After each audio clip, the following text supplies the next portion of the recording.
Hello and welcome to another live episode of Marketplace Masters, brought to you by Merchant Spring, your ultimate resource for marketplace analytics and agency client reporting.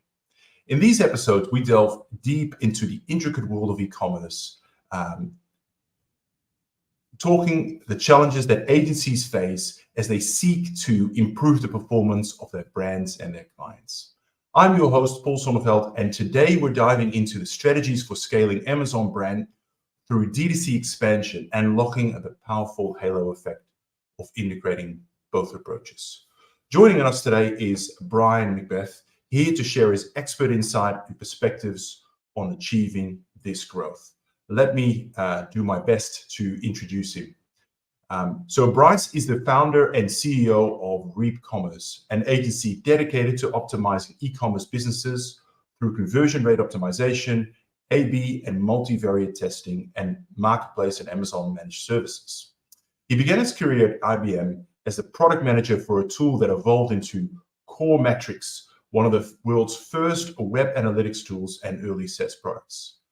Bryce has consulted for major companies like MLB, Coca-Cola, Kraft, and Orbitz to enhance their marketing performance. Recognizing the need for a specialized agency focused on conversions, Bryce founded Reap Marketing in September 2009. Thank you so much for being on the show with us today, Bryce. Yeah, thanks for having me, Paul. Good to be here. Likewise. Core Metrics, one of the first SaaS applications out there. That's super interesting, given the space that we operate in.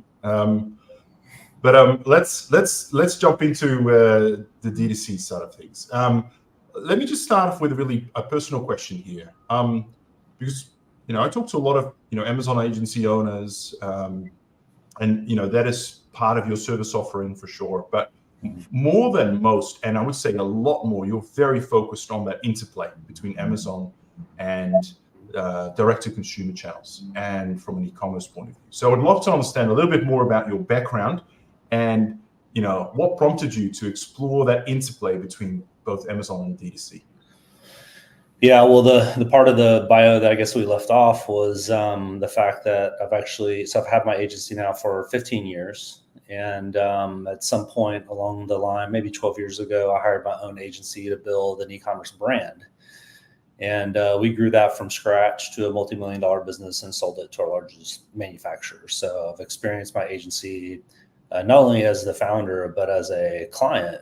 And we had to eat our own dog food to grow that business. So with that business, we sold specialty furniture and appliances. And, we found that certain products were very suitable for marketplaces like Amazon. And other products required a little bit more hand holding, a little bit more personalization, a lot more logistics with shipping than what Amazon could provide. So there's certainly products that were better suited for marketplace and some that were better suited for direct to consumer. So, watching that interplay certainly was part of what introduced me to this, I guess now what's being referred to as more of an omni-channel, experience and watching the interplay between the two. Really interesting idea, this idea that some products are more suitable to marketplace and Amazon and others more to D2C. Do you think that's still true today? And what would be some practical examples of that? Yeah, well, that could be worth a whole session of itself. Write that one down. Maybe we'll come back to that Sure. one. But in my case, like I mentioned, I was selling specialty furniture, and the short version for me was that anything that required multiple boxes. So a lot of times, just as to expand on what I said before, I was selling furniture and appliances and equipment to salon owners and barber shops. So a lot of these chairs and shampoo bowls and shuttles and cabinets frequently came in multiple boxes. So like a salon chair, for instance, you might have the base in one box that's really heavy, and then the top that is in a separate box. We found that Amazon was not, especially with FBA, was just not good with logistics around making sure they had all the pieces together for one order. And then just heavy things in general, it takes a lot of sensitivity to, make sure that these like porcelain bowls don't break and stuff like that. So, the bigger the item and the more expensive the item, we found was better served through our like website. We do, like, our agency does a lot of work with consumer packaged goods and a lot of food and beverage, and find in that case, Amazon and Walmart.com tend to be a better play because, so the story I tell a lot of brands that I mentor is, let's get real for a minute. Like D2C, like everybody wants the D2C because in theory it's more profitable. You don't have to pay the Amazon commissions and all the FBA fees. The reality is you're still going to have to pay for all the advertising to get people there and the Shopify fees or whatever platform you're running, plus the shipping and all that. So you still have some logistics and operations cost. So those costs don't entirely disappear. And then I would expand that by saying, so the reality, as I tell these brands, the reality is like people don't go to like Oreos.com to get their cookies and Land O'Lakes.com to get their butter and Tide.com to get their detergent. They either go to the store or they go to Amazon and just have it shipped to them. So that would make for a very long shopping trip. Yeah.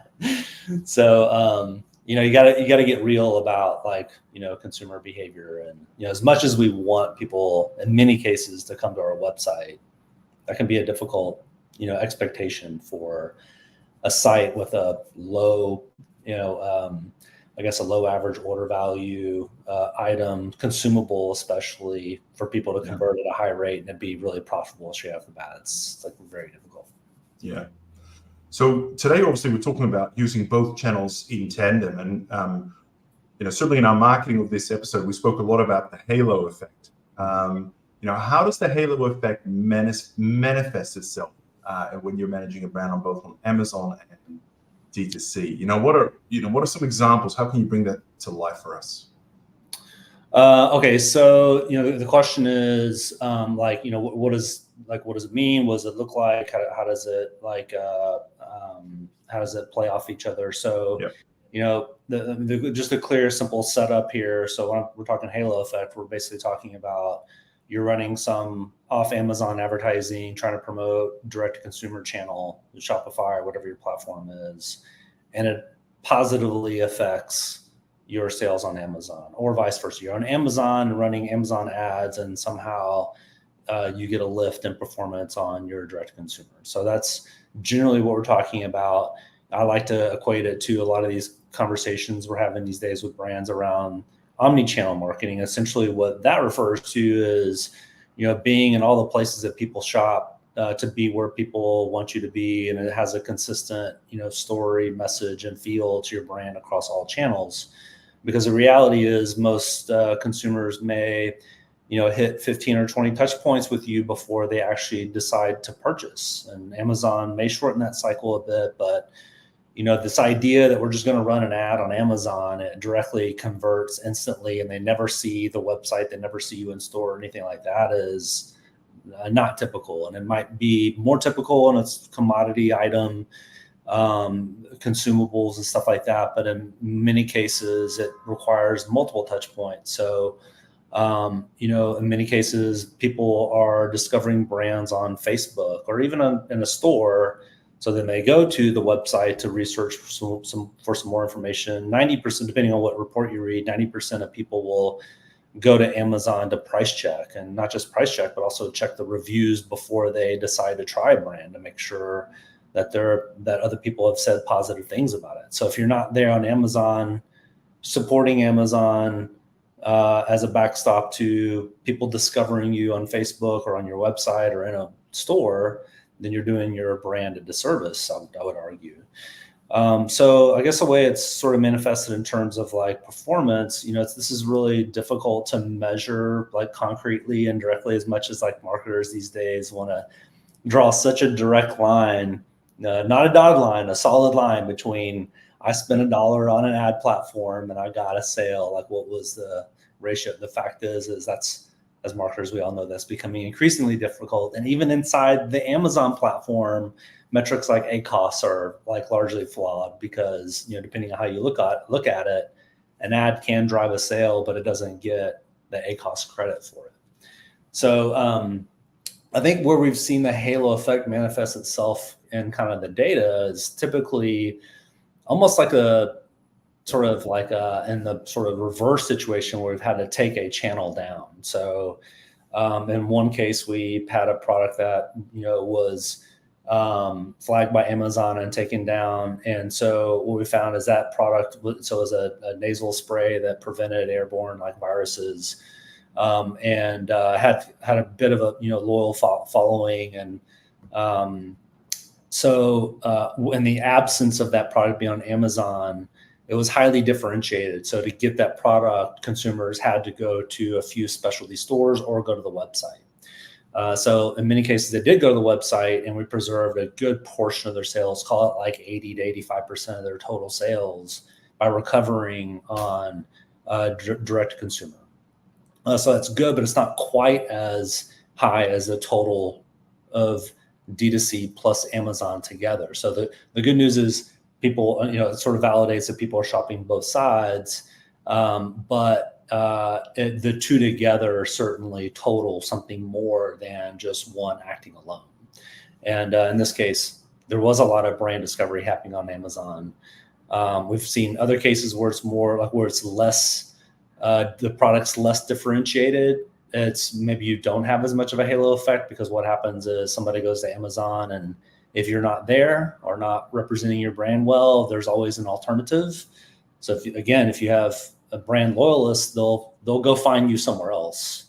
If there's another comparable product that is available on Amazon, then you may lose that market share. So it kind of depends on the product and how it actually sort of comes to fruition in terms of that, how much of a halo effect you see. Yeah. But unfortunately, it's how we actually measure it a lot is just by either removing it or doing some incrementality tests, which we can talk about. You don't realize what you have until it's gone, right? That's saying. Yeah, that's a great way to put it. So look, I think the case for like a D2C brand going on Amazon is fairly well articulated and understood, and those data points that you mentioned, like 90% of people will check out Amazon, I think is a fairly strong case. Mm-hmm. What is the reverse case here? So when you're talking to Amazon brands who do not have a D2C operation, or maybe something that's quite tokenistic, how do you construct the argument for investing in that channel and building that up? Well, I've learned not to argue about it. I mean, that's just word choice, it's semantics. But essentially, number one is like we have to get on the same page about expectations and like what is the desired outcome.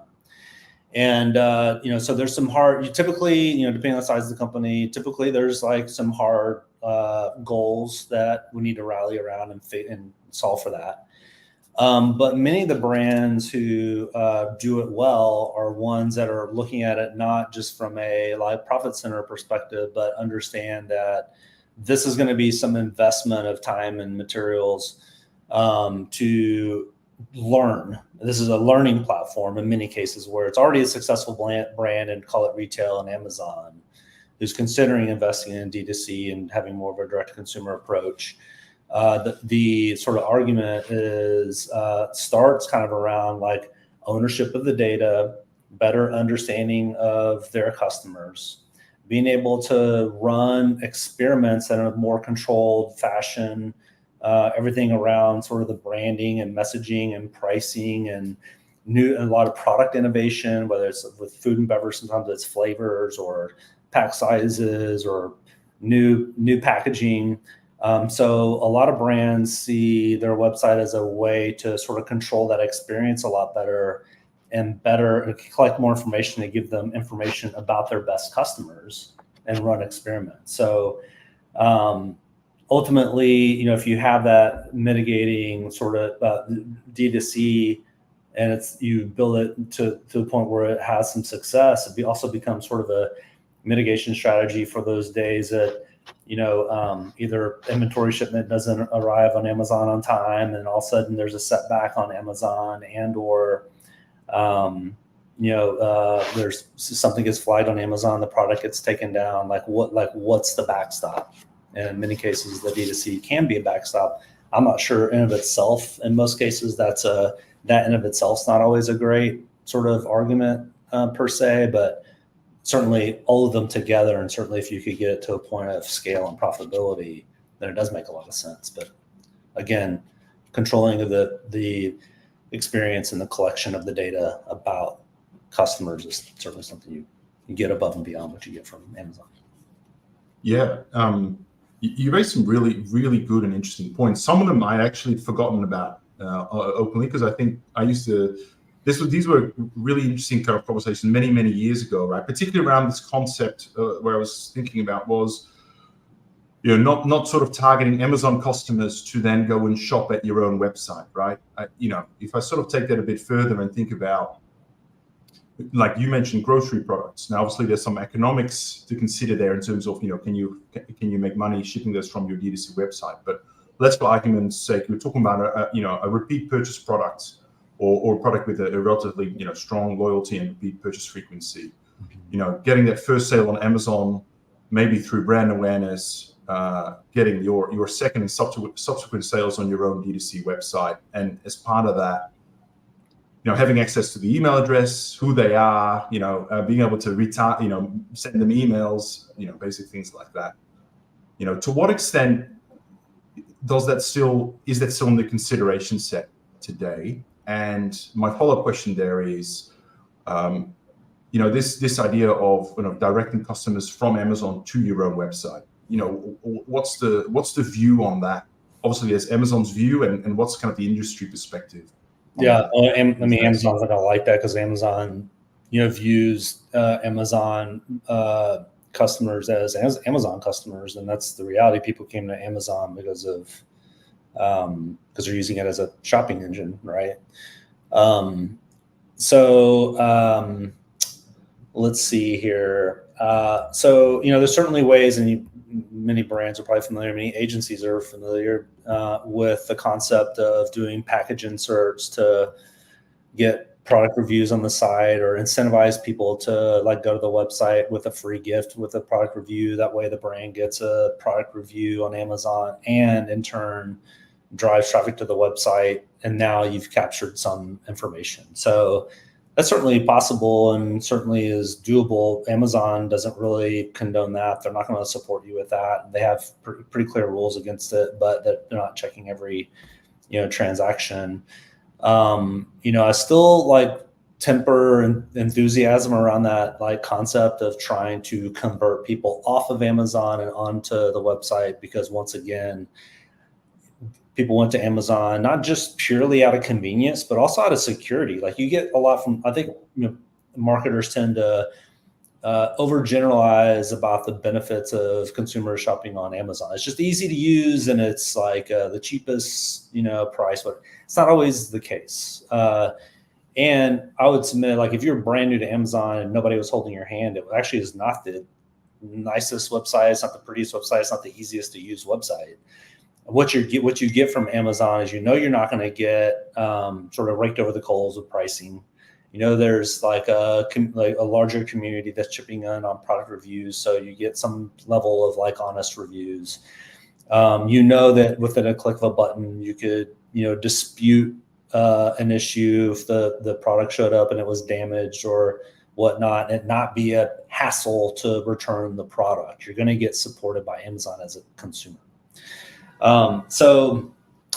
Forget what I said. So I guess my point about that is, that benefit still exists. And certainly if you're a smaller brand, the idea of just switching somebody over to D2C, I think is not as seamless as brands would like it to be. If it's a bigger brand, maybe, but there's got to be a reason to do it. I think ultimately, as many questions as I get around, how much does this cannibalize our sales? How much does it help? Should we be pushing people from Amazon to D2C, D2C to Amazon? It's honestly, I don't know.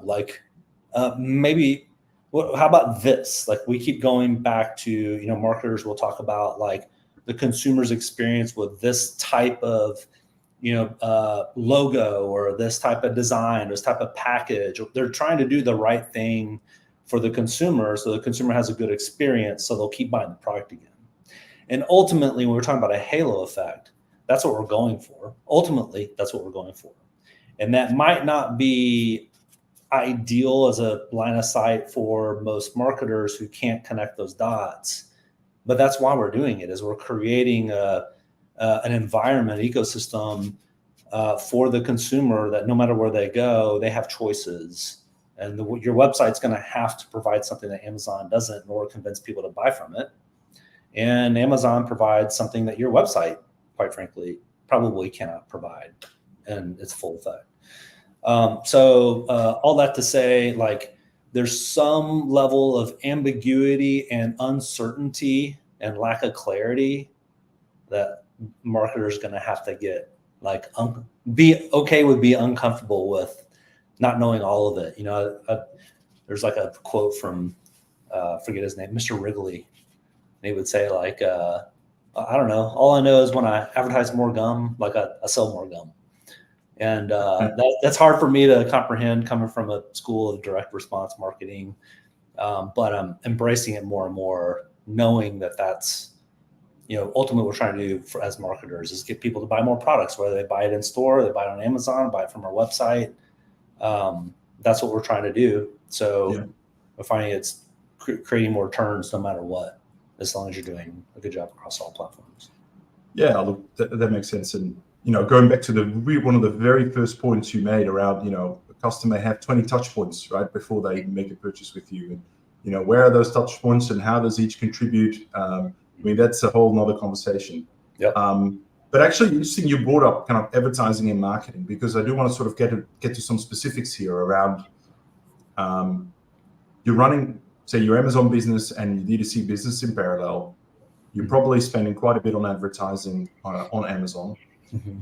How does the advertising on D2C work? I mean, not mechanically, I think we all know that, but how do you approach it, and how do you think about you know, paid advertising for your D2C channel in context what you're doing on Amazon and, you know, all of those things? Yeah. So, well, I'm starting with D2C is we never trust the ad platform data. I think metrics like ROAS are just as flawed as like the ACoS numbers that are reported from Amazon. It's good to like directional information, but it's not, you know, it's not pure. We end up using a like third-party tracking that utilizes a first-party cookie to help better understand that multi-touch attribution or multi-touch acquisition process, and we can reverse engineer all those various touch points that lead up to a sale. That would be like number one, first and foremost, is better understanding how D2C customers are acquired beyond what Google AdWords is telling you and beyond what Meta's advertising is telling you. So once you have that sort of at least sort of set in motion, again, depending on the sort of category you're in, the other thing to look at, especially if it's something renewable or something that people, some loyal thing, people come back and repurchase over and over, is getting an understanding of lifetime value relative to that initial investment to acquire that customer.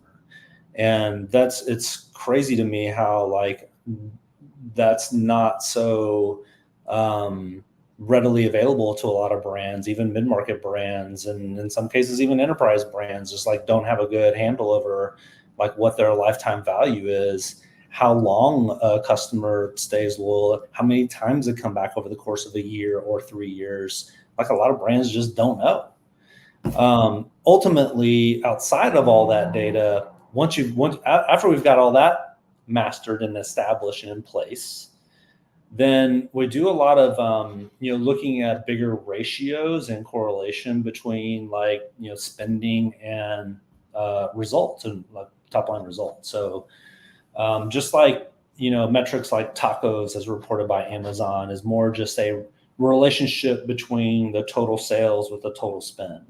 We'll do that on D2C too. So we report a tacos number for D2C. It's really kind of the same thing as like a marketing efficiency ratio or MER. It's basically the same thing, but we're using broader metrics like that, along with cost to acquire a new customer, lifetime value, and things like that to really understand what's happening on D2C. And then at the end of the day, kind of back to this halo effect, it's more about this like the roll up of the two and having an MER number across all selling channels. Mm. Yeah, very, very interesting. I want to talk to you about, we're looking at the clock here, we've got about 5 minutes left, but I want to get to two other questions, and I might be pushing here. But the first one of my favorite questions to ask, when in the context of this topic, so Amazon brands going on to DTC or vice versa, trying to run things in parallel, what are the biggest mistakes that you see brands make, or what are the biggest mistakes you've encountered as you work with clients? Mistakes. Number one, as I've already alluded to, like solely depending on platform data, like AdWords to tell you what's happening with AdWords and Meta to tell you what's happening with Meta. It's a massive like pitfall that will lead you down the wrong road. Also, either making it like too creative or like too hardcore, like analytical. Sometimes I find that like the analytics, because everything's so marvelously measurable with the internet,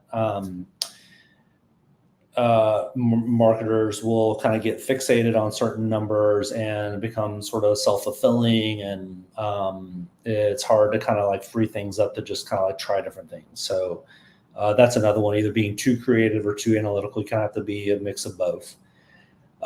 Discounting's huge, because then later, like it's hard to maintain the value in the product and keep pricing up and keep the company profitable. So later you find yourself playing Monday morning quarterback on understanding like why, okay, we're growing this channel, but it's not profitable. Why? Well, it's because people are addicted to discounts and giveaways and stuff like that. That is not, sustainable. It's not viable long-term.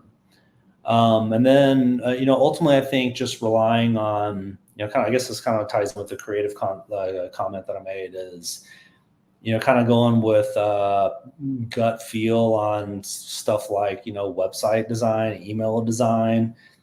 Even if you're incorporating sort of industry best practices, sometimes even industry best practices can be sort of misleading.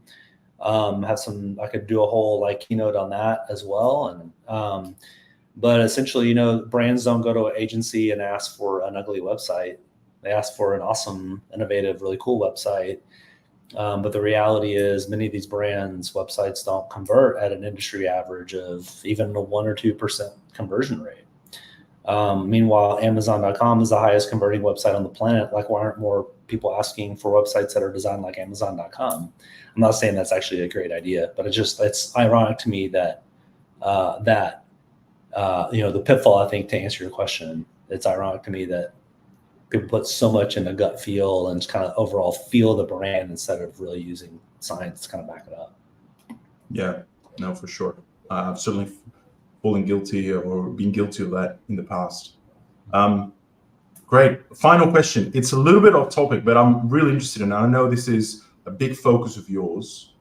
And I think I'm probably just looking for a teaser here, because we'll probably should do a follow-up session on this particular topic, because it's way too deep to cover here. But I know you're doing, when it comes to DTC, you're doing a lot of work in the AI space around enhanced targeting, persona building, and all of that. Obviously that's something that's way harder to do, or if not impossible, on the Amazon front, and DTC definitely provides you with much greater opportunity.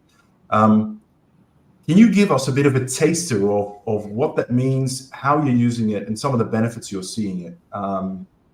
Hey, we might even record this bit as a little promo for our next webinar. Who knows? But just curious. I've never I haven't sort of heard that specific application of AI yet, and I'd love to know a little bit more about it.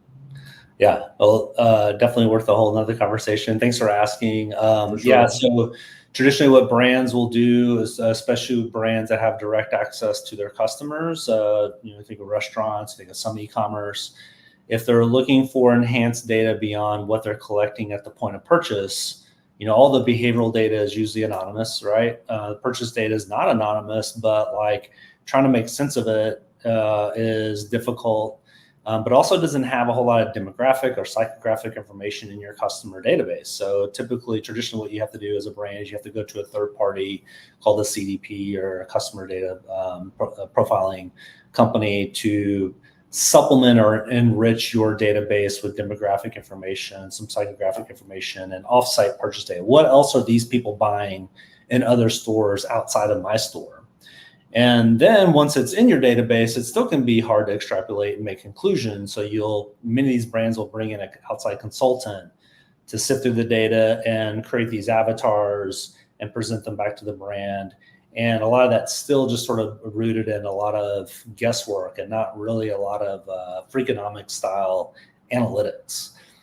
So what we're working on that you're alluding to is building better persona data out of actual behavioral data on the website. So we're collecting behavioral data on the website, matching it to their purchase data, and then also enriching it with third-party CDP data, and then using AI to do a lot of the number crunching to find some of those hidden and difficult to see correlations between people's personas or demographics. There's things that really motivate their purchase decisions and bring those to light. So what this software does now is uses AI to crunch all this data, report back to us what the top 5 or 10 personas are that are actually shopping on the site, produce creative briefs on how to better target them, how to better convert them, how to, in some cases, build new products, new innovations to keep people coming back, or how to bundle certain products together in a way that's more value add. And then ultimately we're taking that data that's then crunched and go find where there's assumptions about who our best customers are. Now there's a new light shed on potentially a new segment of people that you didn't even think about that is a higher value customer than you ever thought about. Because if you think about it, really, like, for the most part, when you're looking at AdWords data, even Shopify data, metadata, you're looking at averages on all of these metrics. But if you could segment it for different types of segments and personas on your site, different types of cohorts, then you get a way better understanding of how to target the different people. And what we're doing is pushing a lot of this data back into the ad platforms to go find not just lookalikes for our average best customer, but for a very specific subset of like the best of the best customers. So kind of vets out the non-best customers, finds the best ones, and then let's go tell Meta and Google to find more of these types of customers. So that's the teaser there. That's how we're using AI in DTC. That is super interesting, using that kind of behavioral data to really come up with, I guess you're coming up with very, very, very sort of micro segments that are super interesting and profitable for your business. That's fantastic. Well, let's talk and find some time to do a session on that, perhaps after summer, because I think that warrants definitely some further kind of digging and exploration. Very interesting. Thank you for giving us a little bit of a teaser there, or a taster, I should say, Bryce. That's awesome. Okay. Now, unfortunately, we are out of time, so let's wrap it up here for today. Bryce, first of all, thank you so much for joining us. I really appreciate your expertise you shared today, and really those practical tips, and also just getting rid of some of those sort of industry notions around tacos and ROAS, whatever. Like, they're just sort of metrics, but don't kind of take them too literally. Directionally, they provide good indicators. So thank you for reminding us on some of those truths. For any viewers there, particularly like Amazon brands that may be thinking about DTC, interested maybe in talking further with you and exploring your services, what's the best way to get hold of you? Yeah, well, you can reach out. You can look us up on our website. I wouldn't say it's the best representation of some of the work that we're doing these days. We're our own worst customers at reapcommerce.com. You can email me directly at Bryce, BRICE, at reapcommerce, REAP, commerce.com. And that's probably the best way.